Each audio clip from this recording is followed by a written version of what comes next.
And here we go.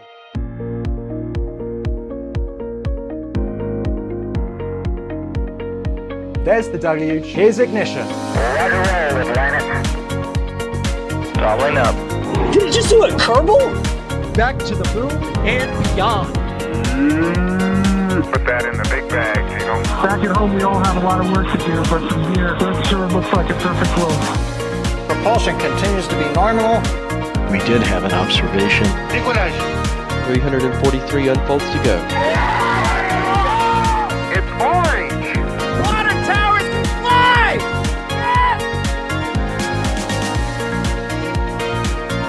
Bingo! Right in the center. Where's Jacqueline? There it is! That was surreal.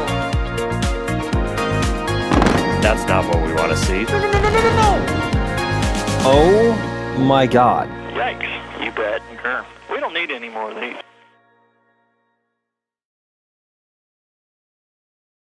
Hello, everyone, and welcome to another live stream of a coverage of a launch of a Starlink. You know, it's another Starlink.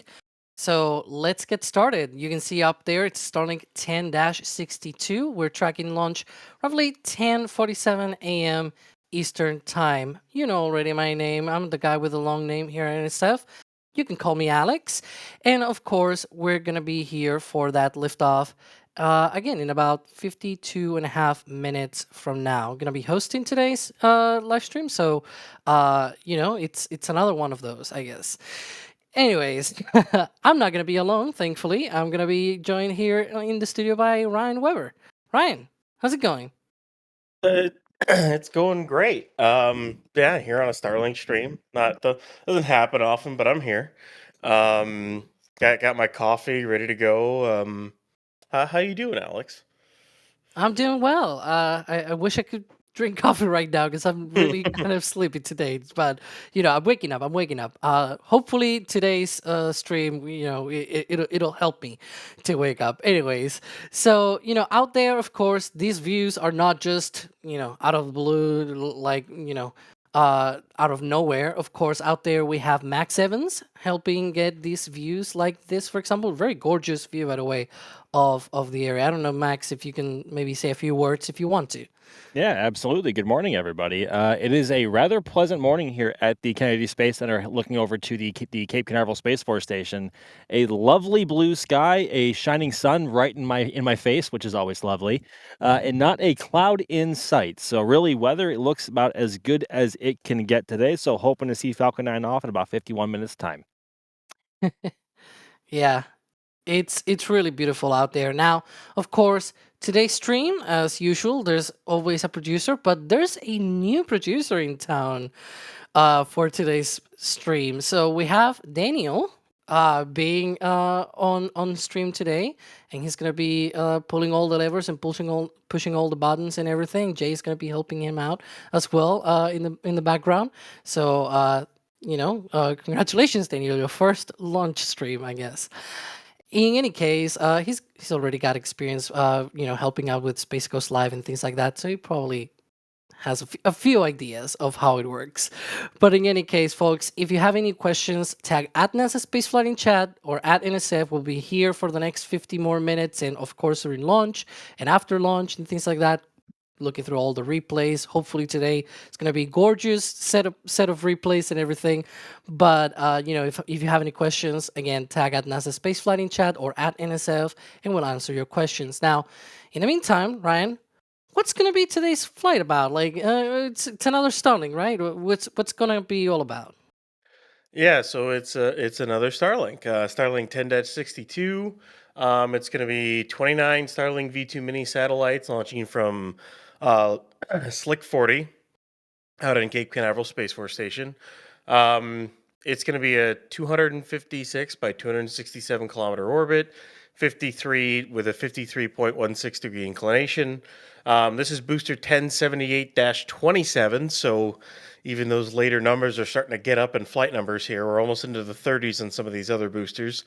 Just kind of goes to show how much they're flying. And this thing is obviously with 20, with a dash 27, it's got a lot of missions under its belt. This thing has launched, what is it, 525 satellites so far. It'll be 554 after this mission. Downrange, it's going to go flying northeast, as you can see, parallel to the U.S. East Coast. Booster recovery will be Shortfall of Gravitas. Fairing recovery is going to be Doug.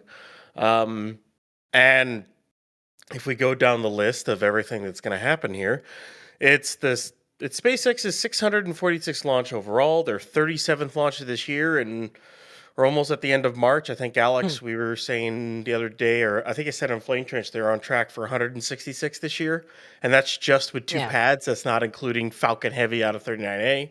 12th launch this month, and yeah, there you go. There's all your stats there. All of the different stats. Yeah, you can see there. It was the 37 launch of the year already for SpaceX, and there's still a few more launches left in March, right? So there's still quite a lot. I did the math, and so right now they are on track for about a bit over 165, which is what they did last year, right? And they only have 2 launch pads online. They only have this one at Slick 40 in Florida, and then they also have Space Launch Complex 4 East in Vandenberg. And so that means with just 2 launch pads, they're able to do what they did last year, which they had 3, right? They did not launch a lot from 39A, but it was 27 times, if I'm not mistaken. I have to look it up right now. But yeah, so they essentially are compensating by the fact that they don't have LC-39A. So on top of those 160 something launches that they might be able to do by the end of the year with just 2 launch pads, on top of that you have to add however many Falcon Heavies they'll be able to launch from 39A. And of course that's just Falcon 9 and Falcon Heavy, but there's also Starship, which is maybe launching as well from 39A later this year. We'll see, right? But yeah, just to show how much more active SpaceX is this year, even though they even have fewer launch pads. Now, Max, we were talking about how gorgeous the weather was out there today, blue skies and whatnot. But I saw that, even the forecast already said that, right? Like it's as good as it gets, basically. Basically, yeah. So according to the weather forecast from the 45th Weather Squadron based at the Patrick Space Force Base down here in Cape Canaveral, Florida, there is less than a 5% chance of a weather-related violation. So with the primary concerns being none. So literally, Alex, as good as the forecast can get. And also regarding booster recovery weather and solar activity, those are also listed as low. So just according to the forecast, weather is looking as good as it can get, and really Falcon 9 or anyone else for that matter really can't ask for any better weather to fly in this morning. And at least according to my Mark 1 eyeballs, again, there is not a singular cloud in sight. I'm looking all around me now, 360 degrees, not even some high altitude wispy stuff. It is all blue skies, and the sun is shining directly on us today, which is lovely to see because we've had some iffy weather here around the past week or so. But we are very happy to see that changing for the better. And Falcon 9 hoping to get off the ground in some nice sunlight this morning. A bit of a breeze coming from my back, blowing toward the launch pad, but that's okay. That is not anywhere near a showstopper for today. But it is, you really cannot ask for any better weather to go to space today. Although you probably could ask for some better light because the rocket is very backlit right now, which is of course a result of launching in the morning like this, with the sun being right in my face coming from the east. But it is what it is. These morning launch windows are lovely anyway, and the countdown is continuing now below 45 minutes till T0.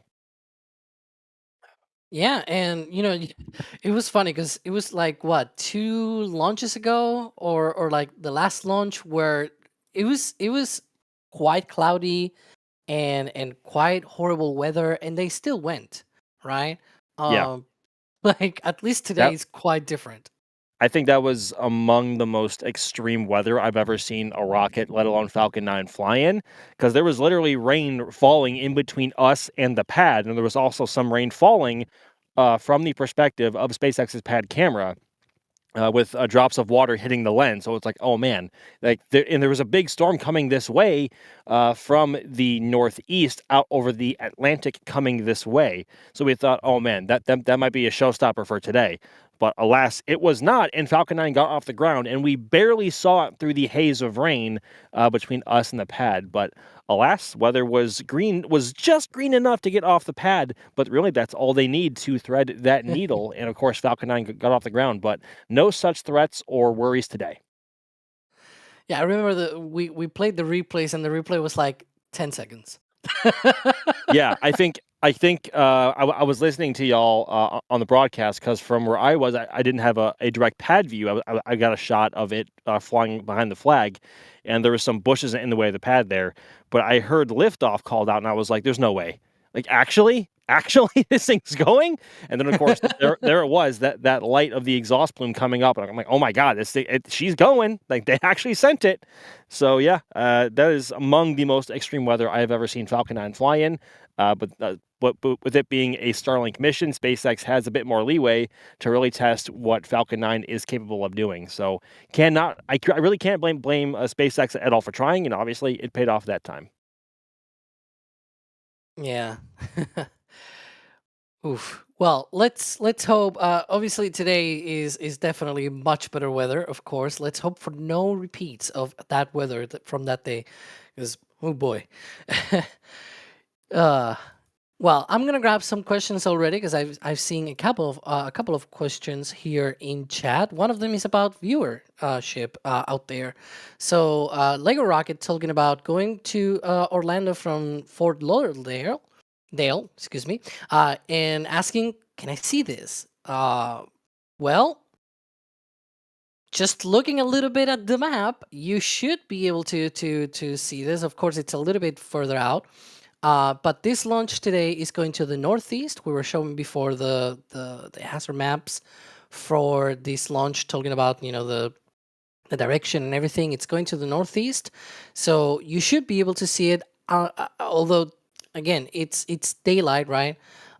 So usually in daylight, it's a little bit more complicated to see these launches when you are further out, because all you can see is like this little bright dot essentially in the sky. And well, when there's a massive bright dot called the sun out there, it's a little bit harder, right? When it's nighttime, you can essentially see it much better, basically. But still, I will try. I definitely will try, Ryan. I know you will try.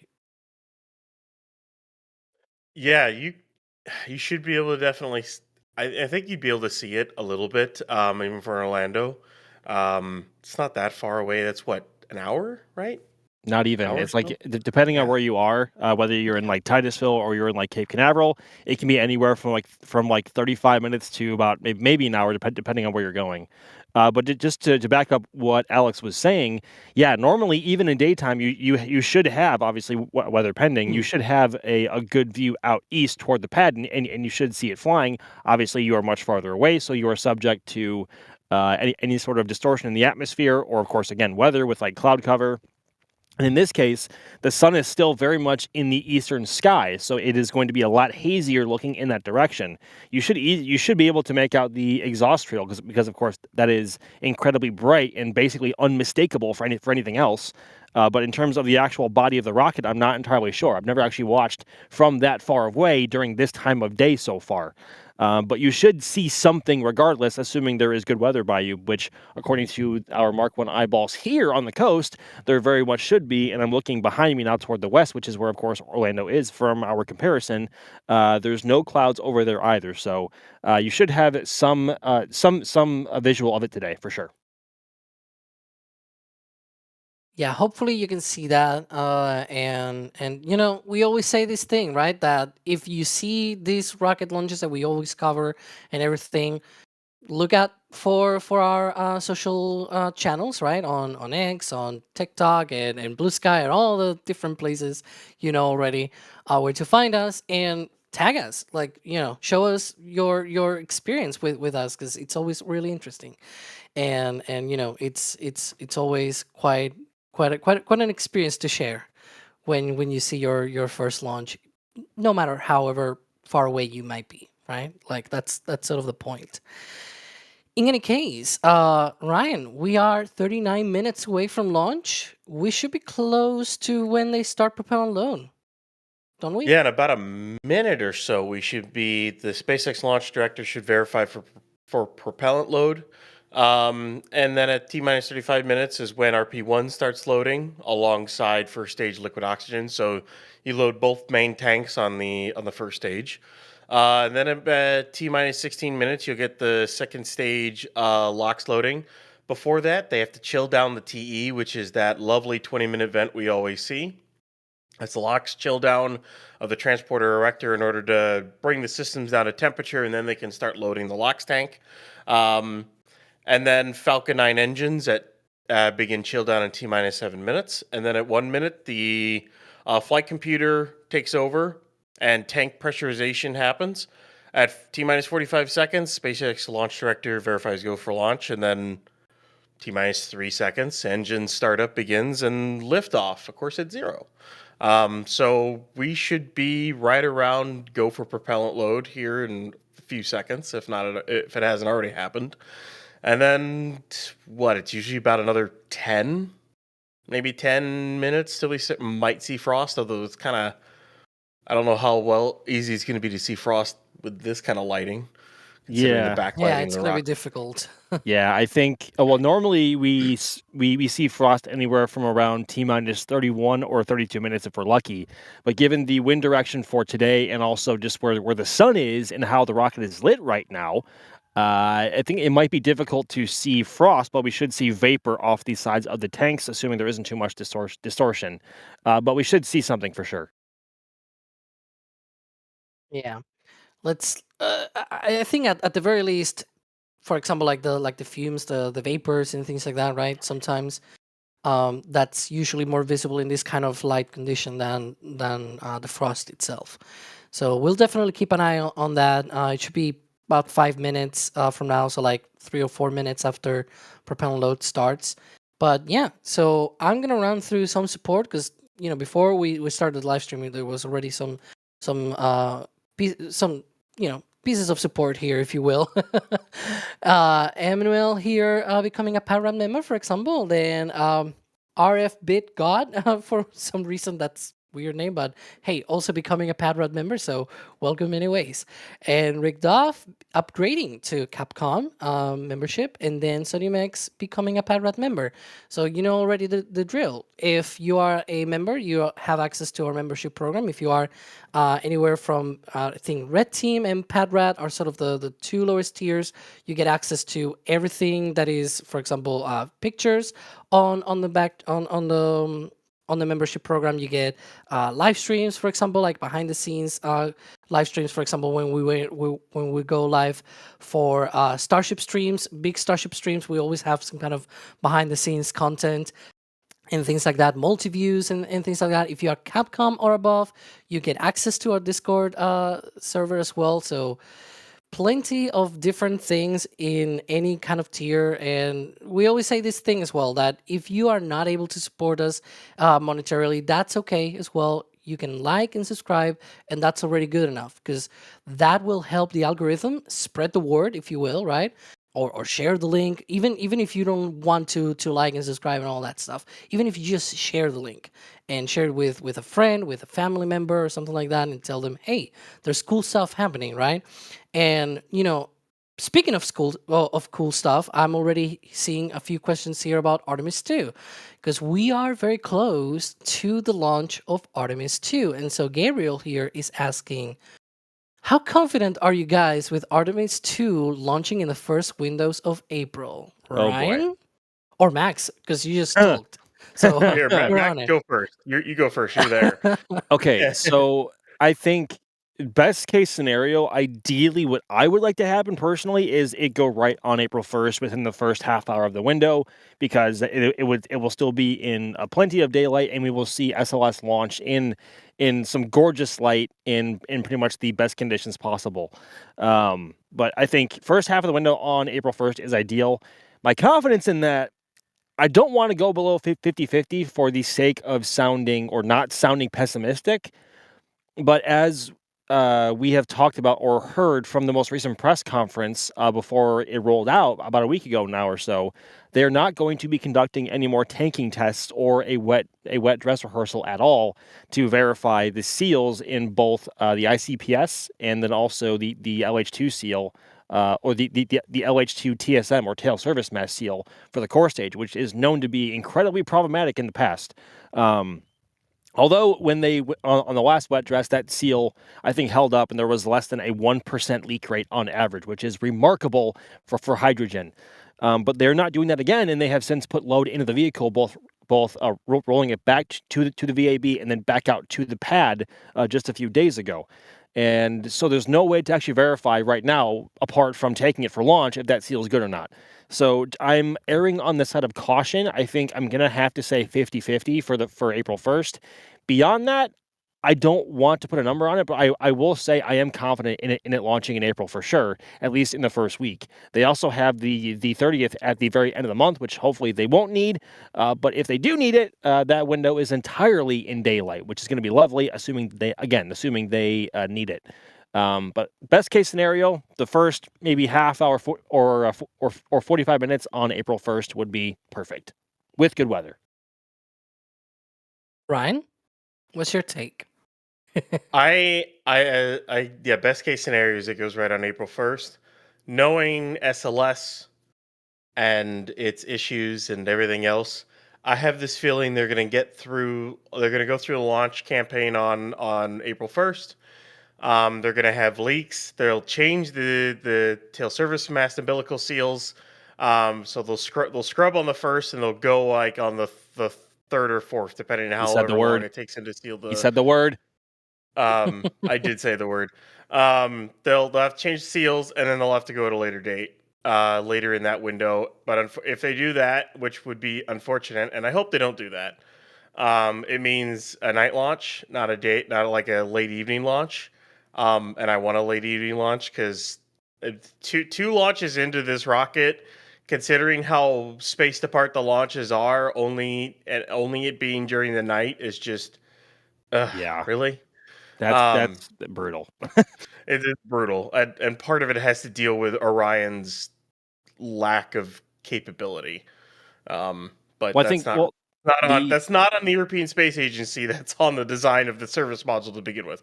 And the launch windows are entirely dictated based on how long Orion would be eclipsed by the moon. And they have since added April 2nd to the launch window, which it wasn't before. So they have April 2nd if they need it, and that opens at 7:22 p.m. local time. So they'll have about maybe 45 minutes of daylight there. Should they need it, but again, that's only if they need it. But also, that was a very late addition to the window, so they have April 1st through the 6th, and then the 30th at the end of the month. But I don't like the idea or hearing that it might not go on the 1st, and we might be in for some seal replacements after that, and it goes at night. That would just be a royal kick in the you know what. Yeah, so God, just please launch in daylight. That's all we're asking, man. Please. You know what's funny? Yeah. If this were Saturn V, it would have it every 2 weeks as its windows because of the fuel cells.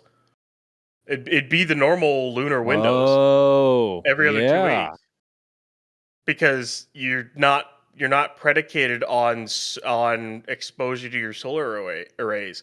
Or if Orion service module had a much better battery backup, or for that matter had fuel cells alongside its solar panels, any number of operations. I know why they didn't go with fuel cells. Fuel cells require extra prop tanks in the service module, which makes it a decent amount heavier.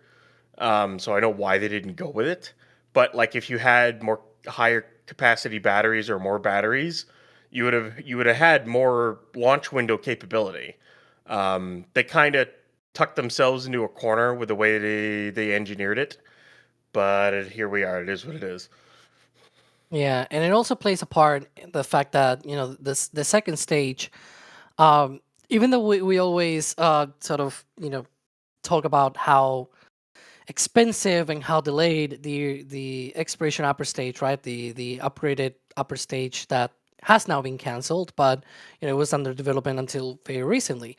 And one of the benefits that it had is that because it's heavier, the core stage doesn't go into orbit. Because for Artemis 1, 2, and 3, which uses the smaller ICPS, the interim cryogenic propulsion stage, right?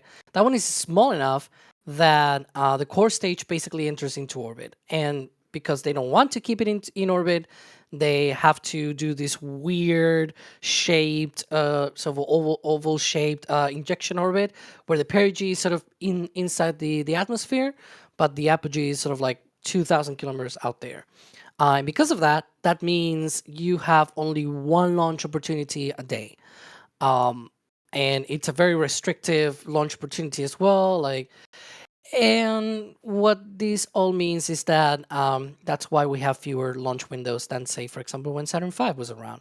That was also another problem that we had with this sort of type of SLS. Hopefully, in the future, that is not the case. But in any case, coming back to Starlink, I think I'm seeing some vapors already on that rocket. Am I crazy? It's hard to tell, especially with that haze, that distortion. Yeah. I'm having a very difficult time telling whether or not, like, frost I think is going to be impossible to see just given the light and the distortion. I'm looking out for vapor on either side of the tank structure there, but I'm not seeing any right now. But we should know for sure in about 7.5 minutes, or just but about 7 minutes from now when they go into the T-minus 20-minute and 20-second vent. That's true. But it's really hard to tell. It really is. Just given, see, this is why morning launch windows are lovely, but in terms of just lighting your subject, in this case Falcon 9 at pad 40, it's incredibly backlit, and you're getting mostly just a silhouette of just the towers and the vehicle itself. So you can't really tell any detail on the tank structure without like overexposing the crap out of the image, which of course would be tough on the eyes. But yeah, it's really hard to tell right now. Yeah, we'll see. We'll wait. I do think there's a little bit, but hey, let's wait, because once we see the T-minus 20-minute vent, that is definitely a 100% confirmation that they are indeed into propellant load, and it always, like, it never fails, right? It's always at T-minus 20 minutes and 20 seconds, so it even helps us make sure that our T0 clock there at the top left of the screen is correct. So it's always very helpful. And what's also very helpful? The support that we just got. I was trying to make a segue there, but it failed. Anyways, Biteford here with a $25 super chat. That is quite a great amount of support. Biteford, by the way. She says, fact, there is no better channel for space-related info than NASA Spaceflight. Love all the gang and fellow supporters, and 3 thumbs up as well. So yeah, thank you, Anand. That's really. I mean, I'm flattered, of course, but we always try to do our best, right? I wouldn't say we are the best of the best, but hey, we try at the very least, which is, I think, what really matters. That we give our everything, basically. I know Max has given lately a lot. Poor God. Max. Lord, I'm tired. Right? I'm tired. Yeah, I know. Hanging there. And the next couple of weeks are only going to get even more insane. So I'm just trying to buckle up and get ready for the ride. Which again, it goes back, right? Like, all of this support, any kind of help, is always appreciated. And I mean, it's what we always say, that it's always hard to really say how much we appreciate it, because every little thing, whenever you go, for example, in the shop and you buy some print or something like that, or you buy a piece of merch or something like that, or you come here and you chat with us and you do a super chat or like the stream, or subscribe, whatever you do, it's always like little bits and pieces that add up to a much bigger bit, basically. It's like little grains of support, so to speak. And then Wibble Baggins, another super chat as well here, say, that Byford is, as usual, right on the money. Thanks for that as well. Very appreciated. Again, flattered and everything. Alex Plant becoming a Parrot member. And we've got Chasbird Todbot saying here, Starship question. Good morning, space nerds. Starship question. When do you think the launch will be? April or May? April. Ryan. April. Oh, Max. Max has April, already just... April. Manifest April, everybody. We don't want it to push beyond that. You don't want to get more sleep? I want there to be as minimal potential for any confliction with 3 big missions happening soon. And something tells me what? Didn't you just say before we started the stream that wouldn't be a bad thing if it pushed to May? If Starship pushed to May, not... Oh, wait, this is a Starship question, isn't it? question. Oh, my God. Oh, my God. See why you need some sleep? Yeah, okay. Like, point proven. This is why I need more rest. So I can actually open my ears properly and listen. Yeah, I think May for Starship would be ideal. I think just for our own selfish scheduling purposes. But also, we don't know, or we don't really have any idea of when ship or booster are going to be rolling back out for static fire testing, which is, of course, next up on the docket for both. So, yeah, I think it going to May would not be the worst thing. Just to repeat what I said pre-stream. Ryan? I think it'll be May. There's so much stuff to do. It's gonna be May. I could spend a lot of time. I was going to say that. I could spend a lot of time lifting all the things they had, listing off all the things they still have to do, which includes still testing another test tank for the booster. They have to test it. They built a grid fin testing jig, so they can test the grid fins and its melting point. That needs to get used. All this needs to be done before they fly, because if they fly without testing this, they risk having booster 19 having a problem on reentry, and maybe one of the grid fins ripping out from the booster, and then the booster goes out of control, and they can't really have that happen. So there's things they need to test, and I really think it's going to be middle of May at this point. Yeah, I just don't see it being any sooner. I really don't. It's gonna be May. It's gonna be May. Oh. No. Copyright infringement, Ryan. That was too close. It's too close? Yeah, we don't want to get copyright striked. But yeah, like, there's just so many things coming up in the next month or so, because you've got, like, just next week, we've got Atlas. Yeah, there you go. Oh, God, you're right. That's this week, technically, it's Sunday. Yeah, this week. Okay, yeah, because you in America... start on Sunday. So, apart from all the Cape stuff, by the way, Onward and Upward, ESAR, Spectrum, we're providing launch live stream services and all that stuff, so watch that as well. But apart from that, there's also the Amazon Leo launch from the Cape with the Atlas, right? Then you go a little bit further, and there's Artemis II on April 1st, right? Then you've got potentially also the New Glenn launch, New Glenn Flight 3, right? With the BlueBird AST Space Mobile satellite. Then you've got, of course, a Falcon Heavy a little bit later into the month, and then in between all of that, you have to sparkle, I don't know, like a dozen Starlinks, right? More Starship testing out of Starbase, and then of course the Starship launch itself, whenever that happens, whether that's April or May. So as you can see, there's a lot of things going on, and that's just the Cape. Oh, and Viasat 3. Yeah, yeah. Falcon Heavy. The Falcon Heavy launch. There's a GPS launch as well. So, like, there's a lot of things happening. I mean there's so much happening that, look at that. That's the T-minus 20-minute event. So, we are indeed into Propellant load. You want to explain what that is for, Ryan? Yeah, so this is basically to vent off liquid oxygen as SpaceX goes and chills down the transporter erector on, that's basically attaches to Falcon 9. It helps fuel and hold the rocket up. It helps transport the rocket to and from the horizontal integration facility, and everything like that. And what they're doing right now is they're chilling down the main propellant supply lines that go from the tank farm up to the TE and then up to the second stage. Once the chill down is complete, when they get down to the desired temperature, the vent usually shuts off, which indicates the start of prop load into the second stage, which will happen around T-minus 16 minutes. So it takes a few minutes to chill it down.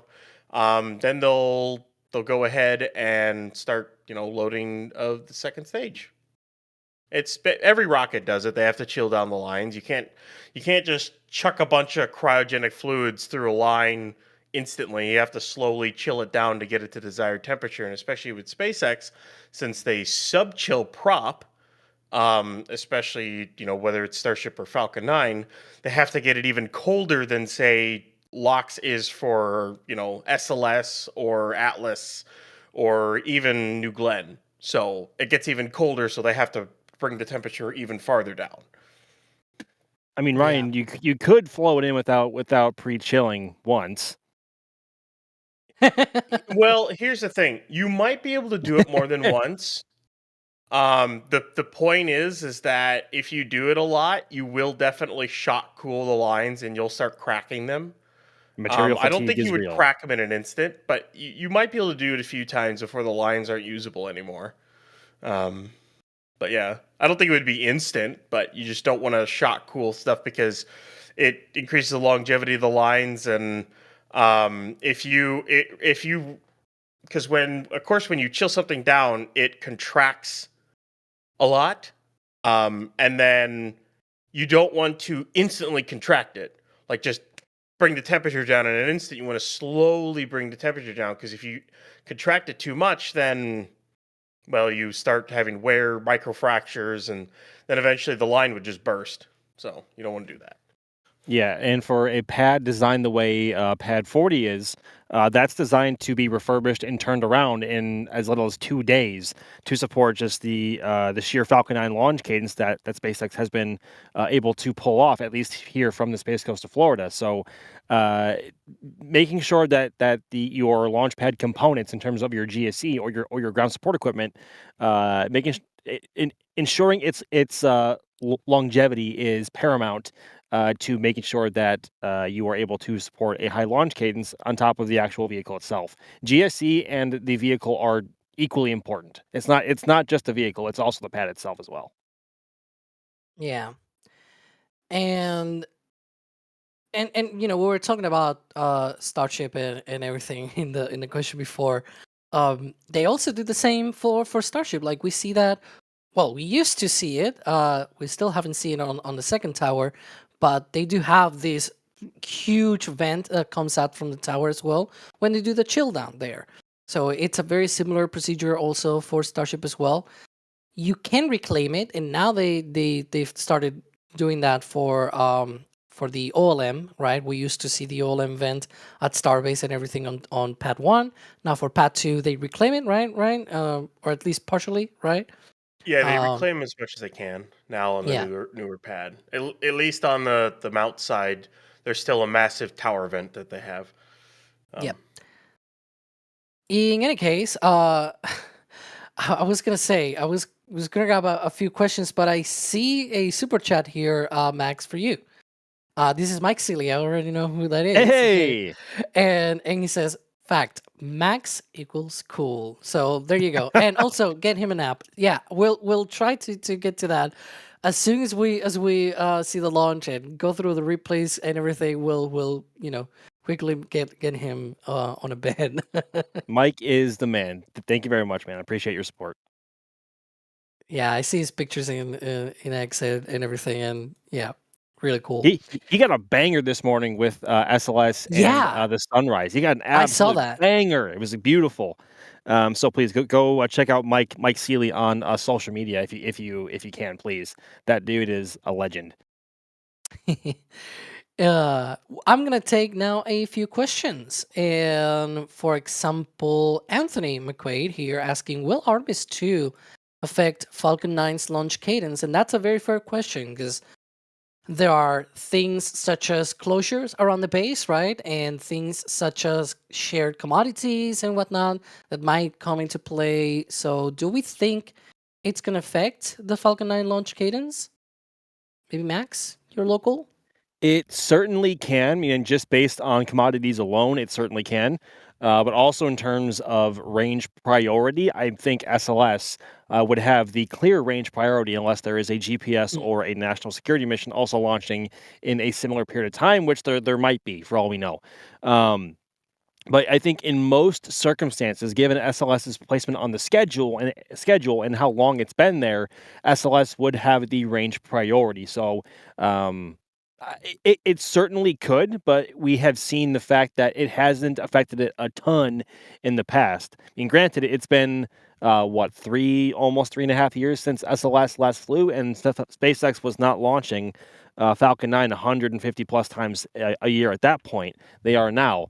But there certainly is a risk to that. I wish I could comment more on the specifics because I don't have that exact knowledge at the top of my head or on my tongue. But they certainly could for sure. Yeah, we'll see. We'll see what happens there.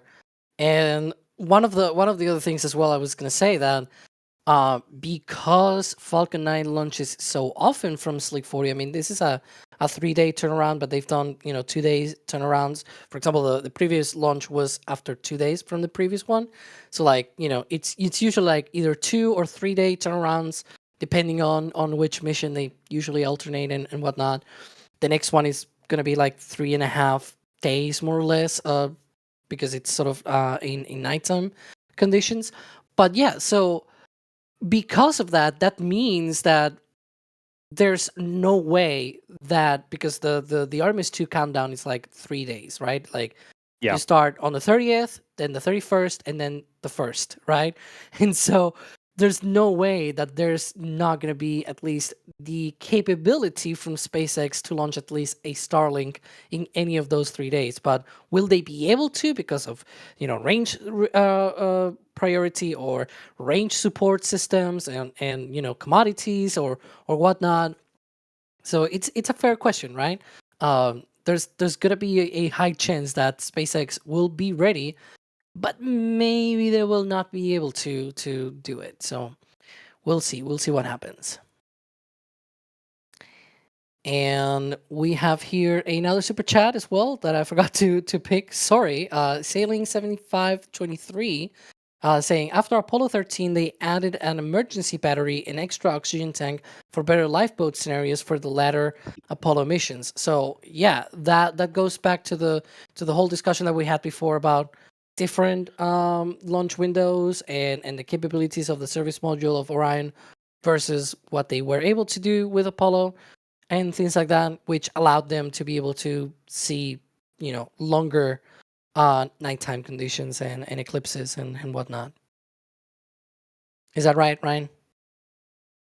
Yeah, I'm pretty sure that was right. I have to look back at that, but it sounded about right. Yeah, I think so. I think they did add more capabilities because of that. Of course, that was really essential for the safety of the later missions. But in any case, coming back to Starlink, we were mentioning before that there's many things going on, and one of the things that we usually say is that there's always opportunities for you to support us, but also there's opportunities for us to make lots of different things for you to be able to grab from our merch store, and one of them is metal prints. And I know because we have here, Max, you have done a few of those, but from the later ones, we've got, for example, Starship version 3 hardware, SLS rollout shots and things like that. I think it's always really nice because this is like a trifecta of different win-wins, right? Because you've got we give you an amazing shot of rocket hardware and whatnot. You've got piece of support for us in return, right? Like we get that, and also the photographer gets a little bit as well from that sale. So it's a trifecta of win-win basically here. But you can see multiple different shots of SLS, Falcon 9, New Glenn as well. There's Jacqueline. So yeah. Is that Electron as well? Yeah, Electron. See, people say we don't cover Electron. We do cover Electron. It's a bit more difficult, but we cover Electron, and it's also in the intro, just saying. But yeah, so if you want to grab one of those, and of course with Artemis II coming up, we have our merch collection for Artemis. You see all of those as well. But if you scroll up a little bit, Daniel, I'm sorry for that, for backseating. But there's also some sort of thing going on there. It's blurry that may come out during launch stream. Just saying, just saying. Hint, hint, Just wink, wink, saying. nudge, nudge. Exactly. Wink, wink, nudge, nudge. Anyways, coming back to this launch, of course, we are now under 9 minutes away from today's launch. Ryan, what should be going on in the next few minutes? We're very close now for liftoff. Yeah, in about a minute 35 or so, Falcon 9 engines, the 9 Merlin 1D engines, down at the bottom of the rocket will start chill down before launch, because of course they don't want to shock cool the engines either, as we talk about. That's why they got to chill those things down. And then, of course, at T-minus 1 minute, the command for the flight computer to begin pre-launch checks, as well as a final propellant tank pressurization. And then at T-minus 45 seconds, you'll get launch director for verify goes for launch. And then, of course, eventually the engines ignite at T-minus 3 seconds and then lift off at 0. We're going to basically we're getting a lot closer here. Only T-minus 7 minutes and 49 seconds from a possible liftoff of Starlink 10-62. Yeah, and a reminder, today's launch is going northeast. So if you are on the East Coast, it's, again, we were talking about this before, right? It's sunlight out there, it's daylight. So it's going to be a little bit more difficult. But if I were you, I will definitely look out there. So just saying. But I know somebody that will look out at this. And so he needs to concentrate on that. Max, we'll give you the farewell for, or more like see you later for today's launch. But hopefully when you come back, we'll have amazing replays to show. Indeed. It is about that time, everybody. So thank you very much, and I will see y'all on the other side. Thanks for that as always. And, you know, we're going to have to see what we see here with this launch. Under 7 minutes to go here already. Should be going into engine chill right now. I'm gonna grab one more question because I have here a few questions about SpaceX launches and whatnot. For example, Panav 1332. It's weird name. I'm sorry. When is the next SpaceX launch? And I have a really great place for you to check, which is nextspaceflight.com. Also, the app. We have the app, the website. You can check it out in any way you want. Nextspaceflight.com, Nextspaceflight app. It should be for Android and iOS as well. So, and that should be for SpaceX, the Starlink Group 17-17 mission from Vandenberg, but the next one from the Cape, that should be the Starlink Group 10-44, and that's going to be a big one because it's going to be another record booster. It's going to be B1067 launching for a 34th time, record-breaking number of launches. So just saying, that's a lot of launches, and we're going to be covering that next Cape launch as well.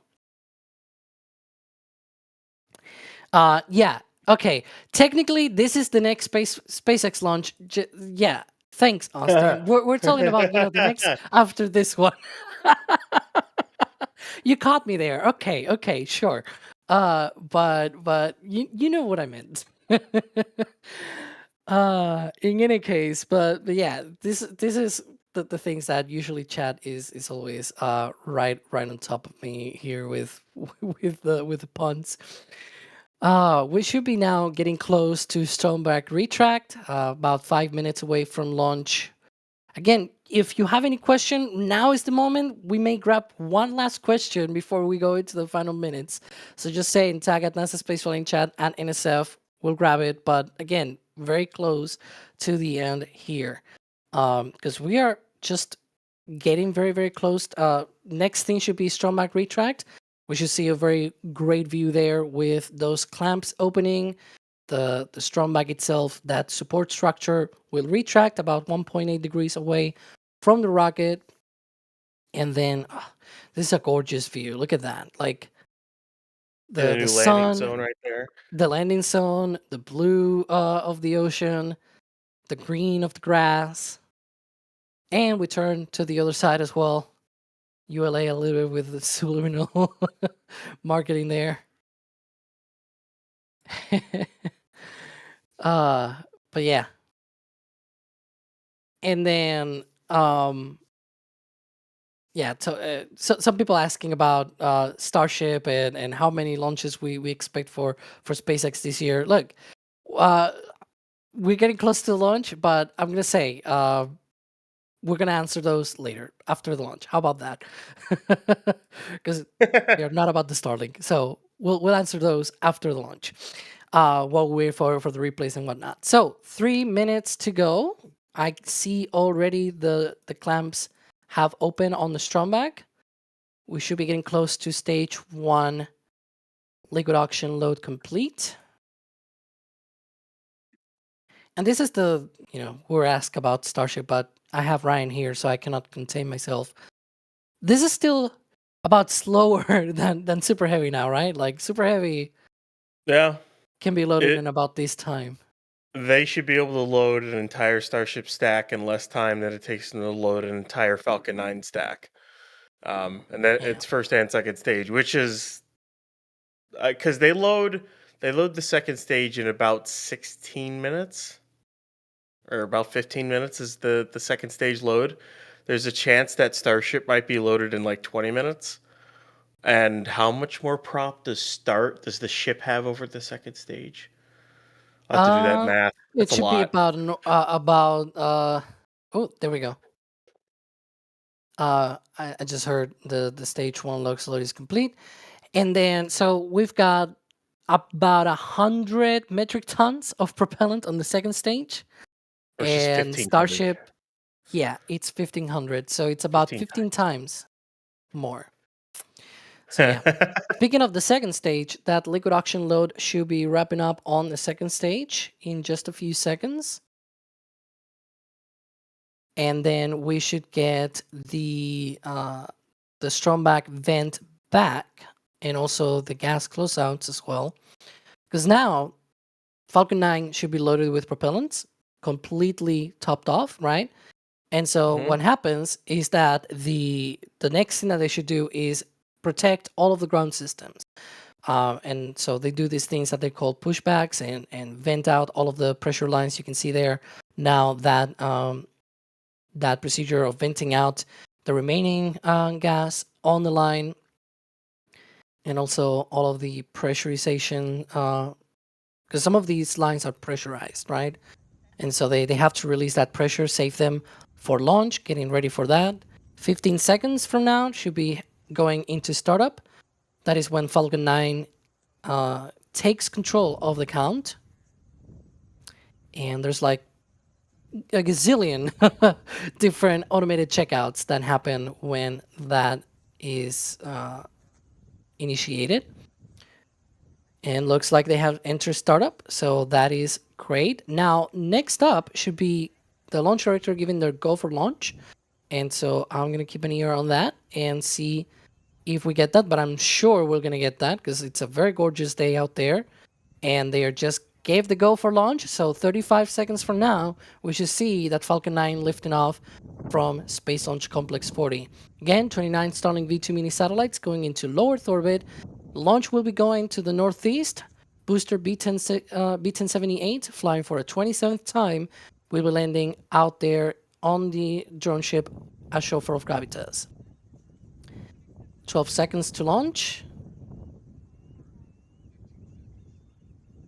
We first will see that sort of burst of vapor from the engines igniting and then liftoff. Let's take a look at that. And that's engine ignition and liftoff. Liftoff of Starlink 1062. Another 29 Starlink V2 mini satellites going into orbit.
Well, that's a great view there of Falcon 9 heading into space. We I have always love the sound of a rocket. You know? Yeah, that was great crackle there from the engines, and of course the VV squeal and everything. Really amazing, clear blue skies out there, not a single cloud. And so we can see all of this ascent portion just very clearly. I mean, that's gorgeous. So now coming up in about 30 seconds from now should be main engine cutoff, or MECO, and that's when all 9 Merlin engines shut down. And then the two stages separate, and we'll have MVAC ignition on the second stage, and that'll be the engine that will propel the 29 Starlink V2 mini satellites into orbit. See for that, MECO. Now from the onboard shot, that's a really gorgeous view. Look at that. The blue of the ocean and everything.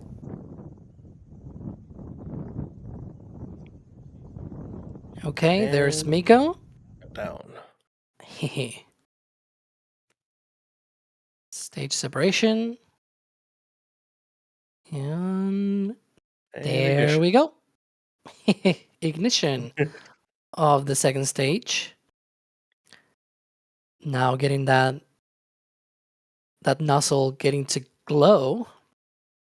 Fairing separation should be up next as well. Meanwhile, the first stage now it's out and free, so it's spreading its grid fins. It's like and orienting no itself. clouds at all. Yeah, Like, right? some scattered stuff a little bit offshore there. Oh, And there maybe go the there's fins. bearing. But Goodbye. there's like nothing. Man, that's a clear day down in Florida there. Yeah. Look at that. There's maybe like a little cloud up there on the top of the little line, yeah. yeah. That's what, south? If I'm getting my bearings right? Yeah, that's to the south. Yeah, That's sort that of should be the south. tip. Yeah, that's very south because that's the tip of that little point there is the tip of the cape right there, right where like 36 and 46 are, those pads. I just find funny that there's some kind of trash in the lens housing, I think, of the booster, and it's sort of floating in between yeah. It's That's either in the lens housing or I don't Yeah, think it 'cause would be it's- outside. Yeah, it doesn't seem like it is outside, because otherwise it will have probably been blown off by the. Because you see those sort of jets that are coming off from the booster, Yeah. right? That's the cold gas thrusters, the reaction control system that he uses, and if it were just like outside with one of those, it would probably fly off, right? Because of action and reaction and whatnot. But because it is it's sort of still more or less there, so I think it's probably in the housing of the Is- camera itself, just floating around. As Chris says in chat, it's a space worm alien. So it's aliens. It's always aliens. Remember that, chat. Yeah, and the thing on the engine on the second stage is a mouse, and yeah, I always find funny when they used to use that sort of like a gotcha sort of thing where it's like, haha, it's fake because there's a mouse, and it's like, why would it make sense that it's a mouse? Like, right? I don't know if you've seen those, but it's hilarious. It's not. It's just eyes coming from the. You can see that there's like a little pipe that sticks out from the side of the engine, and it's sort of venting while it's operating. That's a normal thing. It's a relief valve, and it's sort of venting again because it's relieving pressure. And sometimes because I think that one is for oxygen, so there's a little bit of solid oxygen that accumulates. There we go. We just saw a little piece coming off, and it naturally sticks on that manifold that is sort of around the end of the nozzle there, or at least no, the start of the nozzle, I guess. But in any case, coming up next should be the entry burn there with that 131 burn. We should see the center engine first. Oh, that's funny. What happened? Someone said astrophage in chat. It's like, yeah. Oh, there's the entry burn. Just running because I literally went to see Hail Mary last night. Oh, no spoilers. No spoilers. I haven't watched It's it so yet. good. It's so good. Oh, hi, Max. Oh, hi. Entry burn. Am I right? Glad to have you back. Yeah, entry burn. We also had an entry burn of Max here because you Yep. just entered the chat. Yeah, I just say to anyone who loves a good space movie and even comedy, go see it. It's a great movie. It really is. It's like a 10 out of 10 or like even more than that. 20 out of 10. Amaze, amaze, amaze. Speaking of amaze, amaze, amaze, Falcon 9 coming back through the atmosphere right now. And it's going to encounter the only cloud that it's going to see on this flight is going to be during entry. Because look at that. It's coming down now, and you can see that cloud. Wow, look at like the grid fin is holding steady there. What I find interesting is the way that it always comes in at a really high angle of attack. When you rotate your head sort of 90 degrees to the right, you can see the angle where the horizon is compared to the booster. And you see it's coming at a really high angle of attack. And you can see the buckling and the shimmy of those grid fins as Falcon 9 basically goes through, like, it's kind of it's a reverse max Q if you want to call it that. Wow, look at that. Through the clouds. That was cool. Which I'll actually There we go. to Starship here in a second. Landing burn coming up, and that is already that burn starting. I think I saw the drone ship. There it is. There's a chauffeur Gravitas. Where it is? Where's ASOG? There it is. And bullseye. There we go. Look at that. Another happy landing for B1078. Phew. Easy That was there, gorgeous. Obi-Wan Kenobi. Hello there. Another happy landing. And should be coming up on Seco. There we go. Boom. Shut down. It's always Shutdown cool of the second to see stage. to see when the engine shuts down, like the shock waves coming off the engine as Merlin spins down and shuts down. You can see the nozzle extension wobble. It's always cool to see that. Yeah. And they had nominal orbital insertion, so we have a good parking orbit. Now, of course, the second stage will do a second burn to circularize the orbit. That should be about 40 to 50 minutes from now, and then they'll deploy the 29 Starlink satellites. So, yeah, but we'll not be able to cover that, unfortunately, because that's where all of our views end. But we have the replays coming up, so stay tuned for that, because today we actually have proper replays, not like the other day where it was like 2 seconds of replay, right? Like today we have nice track, nice actual views. So, stay tuned for that because it's going to be chef kiss, basically. Anyways, but Max, how was it? Because, we're talking about the launch. How was it from your point of view? Oh, it was lovely. For one thing, seeing it in broad daylight is a rare change of pace. And then also with it, oh gosh, I lost my train of thought. Window opening. It launched at the opening of the window, which is something we have not become used to. Normally, we're used to seeing it push an hour or two or all the way until the end of the window before it goes. But a pleasant surprise here on this beautiful Sunday morning, seeing Falcon 9 off to orbit. It sounded wonderful as well. Hopefully the microphone picked that up.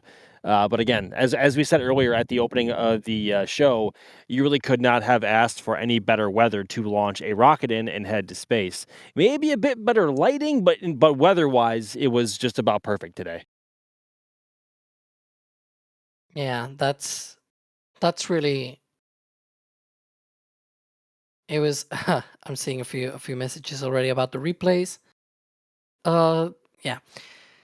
We'll take more questions, of course. I promise that I will take some of the questions from the last few minutes, because they are a bit more in depth. Let's put it that way. We had a question here about asking about when do we expect Flight 12, for example, I'm just gonna say we were talking about this before, but if you were missing the whole conversation, we can repeat what we were talking about. I'm gonna say it's probably already gonna be May by now, because of all of the testing that they still need to do, both on booster and ship and the pad, and of course they have many test tanks, as Ryan was saying before. There's even one that they may be setting up for grid fin testing, right? So it might be a bit, but hey, at the very least, with all of the testing that they're doing, we'll see. But there's a good chance that maybe it goes well. Let's cross our fingers, right? Let's see what happens. So Yeah, hopefully. That it's basically like they built a separate little thing to put a grid fin in, and it looks like they might test the torque load on the motors. And I know someone had asked the question, like, do you think the grid fin testing is for catch? Well, the catching on the grid fins isn't really that much of a load. Like, it's yeah, not. the GeoHound question, right? Yeah, the catch doesn't impart that much load on the grid fins. It really doesn't. It's basically the weighted vehicle plus a little bit more, because by that point you've canceled out a lot of your velocity. So it's not really that much on the grid fins. The biggest issue for grid fins is your supersonic flight regime on reentry. Supersonic Which is and what we hypersonic. saw with Falcon 9, right? That was the thing that Yeah. you were gonna be talking about. Yeah, basically when you see Falcon 9 re-enter, and you see it go back through, especially before landing burn and whatnot, you can literally see the grid fins buffeting and flexing and moving, and that is due to the fast air going past them, and that is something SpaceX has to test, because you remember on the new booster, the location of the grid fins has changed. They're no longer up in like a little bit of an interstage. They're now inside cavities inside the tank, the methane tank. So they need to test to make sure that the new motor setup is good, because they've changed that, and that the new connections is good to go. That's where the new test tank that they're going to put out at Massey's is going to do. So they need to test to make sure the motors can take that and that the attachment points can take that. Because if they can't, then, well, on reentry, they might have a grid fin rip off, and that would not be good. You would lose the booster, very likely, because you'd rip open a methane tank. And on the first flight, one can imagine that they're probably going to be doing a splashdown, right? So one might think, well, if they lose the booster, it's going to be a splashdown anyways, right? They're not catching it, so who cares? But then you have to think about this. If the first flight they do a booster splashdown and they are ready and everything, right? Then that means the second flight might be a catch. So if they can ensure that the first one actually survives entry and they do all the testing, then the second one can be caught and start reusing. And they're going to need that for all the launches that they are planning for this year and many years down the line. Anyways, I think we have a photo ready here from Julia, who was out there. She's not on comms, but she was out there taking a picture there. You can see that Falcon 9, and of course, a little boat out there. A just, lovely minding its placement of business. a sailboat there. That's wonderful. Yeah, this is the thing. Like, you go out there to the Space Coast, and suddenly you have a launch out of nowhere. But yeah, gorgeous shot there with the water, the ripples in the water and everything. Really nice, Julia, for that. We're still preparing the replays again. You gotta remember, we have a new producer here, being put under the test, if you will. So all of the things will take a little bit more time as he tries to learn and things like that. But yeah, so I'm gonna grab another question while we are at it, right? We wait, shall we? And this is talking about how strong is the pusher for stage 2, and why is it not much stronger? I'm not understanding the last part of the question. I think that's a pun about having a kick stage, because it gives a kick to the stage. I think that's what they're trying to say. But yeah, they actually have 4 pushers. And this is a thing that because we see the center one, right? the one that sort of pushes against the MVAC engine, and that's the only one that is highly visible. Let's put it that way. But there's another 3 more on the interstage that a lot of people have not seen or might not be so much aware of because it's not as visible. Like those 3 are not super duper visible like the one on the center. So they give quite a bit of a push because again, we were talking about this before, right? Right, where it's like it's 100 metric tons of propellant plus the dry mass. It's like 105 or so metric tons. That's a lot of pushing that they need to do to separate the second stage. Yeah, it's not too hard to do that because the stage and the prop itself don't weigh that much. If I remember correctly, it's a nitrogen powered pusher, isn't it? I'm trying to remember if it's Pneumatic. hydraulic. Yeah, it's pneumatic. So basically, they just quickly push up against the inside of the MVAC and just kind of push the stage away. There really isn't a need to make it stronger. It pushes it away enough so that you can quickly get enough room to quickly ignite the MVAC engine, so you don't lose too much momentum per se on or gravity losses or anything along those lines. Starship, of course, uses hot staging, and of course they're now got their integrated hot staged truss system on booster. They would never do that for Falcon 9. That would be a gigantic change for the rocket, to say the least. And not only that, the interstage is somewhat important to a lot of hardware for Somewhat? Falcon 9. Yeah. Just a little bit important, just a little bit. So Falcon 9, Falcon 9 will stay the way it is. There's no reason to change the rocket that much. It's reliable. It works. It'll probably stay. I'm almost certain it'll stay this way until they retire it, whenever that is. Probably like mid 2030s at this rate. Yeah. But it's also why, like,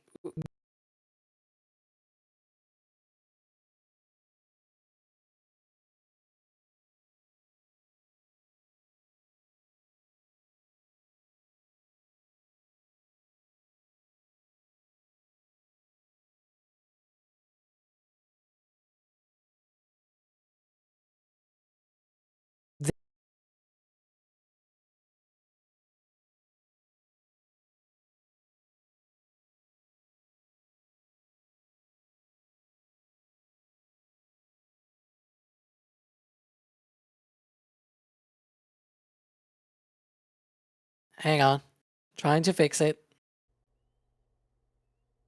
There we go. I think we're back. I'm hearing We back? myself.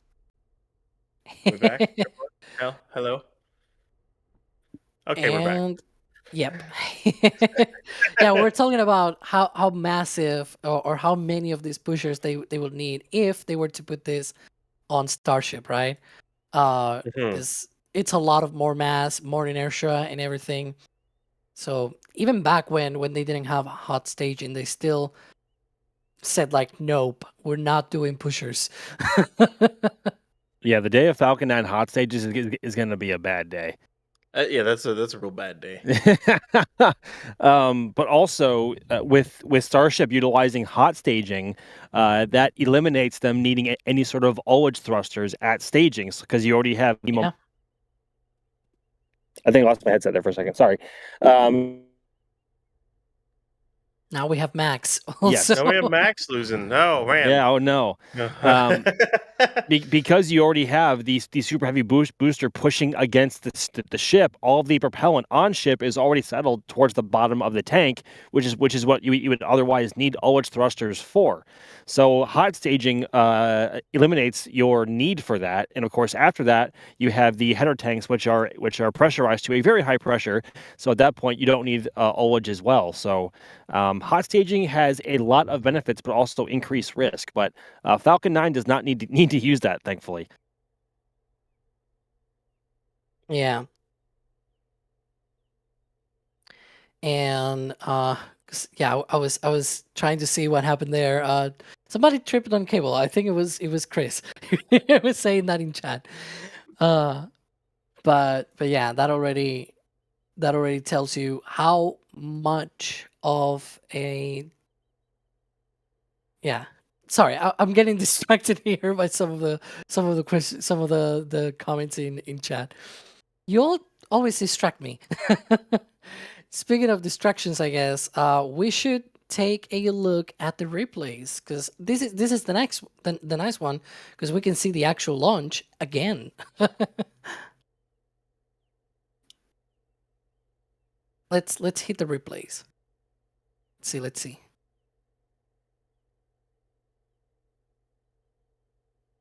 Uh-oh, looks like Jay was prepared Oh, okay. for Well, playout. So, yeah, oops. Sorry about that, everybody. I think with it being the first stream for Daniel and also with Jay helping, of course, things have to break and give Daniel a hard time. And a trial by fire, I guess. So Jay's fault. yeah. It's always Jay's fault. It's always It Jay's doesn't fault. help that I'm also hosting, which I'm not the best, to be honest. But anyways, I was gonna grab here a piece of support from our store because one of the things that a lot of people might not be aware is that if we are live and you buy something from the store, you can give us a message from there. So we have here from Robert, which grabbed was it a print actually? Ooh, Methods Nice. at Night, Photographer's Delight. Is that yours? It is. That's from New Glenn Flight 1. Well, there you go. So, and he says, "Keep up the amazing work, guys." So, yeah, we'll definitely keep up with the work. I know, Max, you will be doing a lot of work, right, coming up soon, because there's a lot of things. Yeah, coming the up. fun never stops around here in the heart of Florida Space Coast. But thank you very much, Robert. I appreciate that. Yeah. So, Max, thanks for being out there, and we can see already the Stroma coming up again. That's your clue that yeah, we're gonna get another launch soon. Just saying. And Ryan, also thanks for being out with me here in studio. It's always nice to have some company. To be honest, it always helps me. It's always fun to get on and talk just Falcon 9 rather than just Starship. But yeah, yeah, it's always fun being on. And of course, thank you all in chat for all the support, all of the comments and everything. Thanks to Daniel for finally producing his first stream. You know, a few hiccups here and there, but hey, look, it's how it goes, right? If you don't fail, you don't succeed, and all that stuff, as they say. In any case, thanks for watching. We're gonna play out now that replay that we were seeing before, that I was queuing for before, excuse me, but we're gonna play it out now, and we'll see you all on the next one. And stay tuned because there's a lot of things, so you know, keep track on that.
And here we go.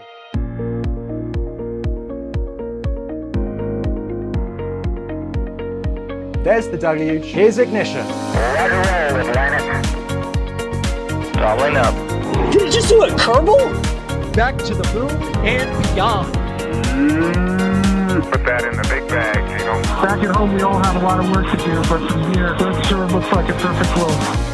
Propulsion continues to be normal. We did have an observation. Inclination. 343 unfolds to go. It's orange. Water towers can fly!